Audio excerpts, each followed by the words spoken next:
Gundam Requiem for Vengeance. Released. All episodes released October 17th, 2024. Released on Netflix. Written by Gavin Hignite. Directed by Erasmus Brostaw. IMDb 6.9. Welcome back to Real Reviews. Like always, I am your host, Lee. Today we are talking about Gundam Requiem for Vengeance, a show that I honestly didn't know was coming out until I saw it pop up on Netflix. I am relatively familiar with Gundam. I am a fan of 8th MS Team and Gundam Wing, so I figured I could give this a try. Let's talk about it. So first off, there aren't any big major reviews. There also wasn't any fanfare, like I pretty chronically exist on multiple social media platforms and streaming sites and never saw a mention of this until the day it came out. I think that was a bad call on Netflix's part and shows what they really thought about it. They didn't seem to have much faith in it. Were there issues with the show? Yes, absolutely, but they aren't things that will really impact most people because the story is pretty dang good. It takes place in the same universe and relative time as 8th MS Team. Our main character is a space-born Zeon mobile suit captain.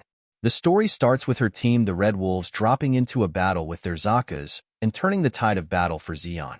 The story quickly goes into high gear for the first 4 episodes. The Gundam we are introduced to is basically an immortal menace that hunts down Zeon soldiers and attacks them with no mercy. The lighting, the eye color, the time of day is all designed to make the Gundam seem like a slasher villain, and it is pretty effective. The voice acting is where we start to get into some trouble, though. It is often not synced properly, which is probably because it had 2 voice casts, the Japanese and English. A few characters feel like they were acted by just someone who was around the office, like nothing about it sounds great. The core characters don't have this problem, though. They at least sound good even if the syncing issues still exist. The animation is both one of the best things and one of the worst things about this show. The aim is photorealism, and it does a pretty good job. I seem to be an area where they didn't hit the mark. Some of the characters looking outright bizarre because of how their eyes were animated. A few times it also hits that uncanny valley stage where it just feels off. Maybe the worst part is in the attempt to make it feel real and frantic. The motion can be a big issue. A few times I had to look away, and I don't even have any real issues with motion in movies normally. I think one of the best parts is the mobile suits and tanks. They all look great. They aren't clean. They aren't identical. Each Zaku has its own unique design element to it. The story is pretty fast-paced, especially for a show. 6 episodes totaling less than 2.5 hours. It doesn't really take any breaks from the time they hit the ground to the last scene.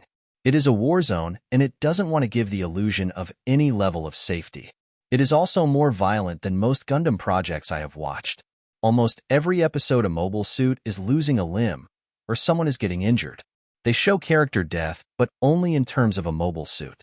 But that all worked for me.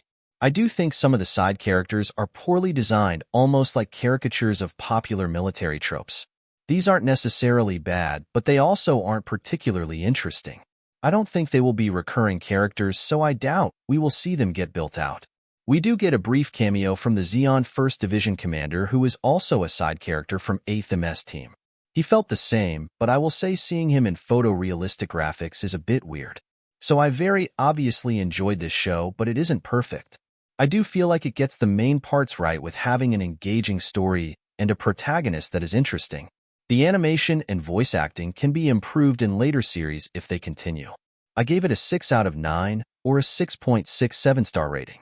It has good bones, and I hope they give it at least one more season.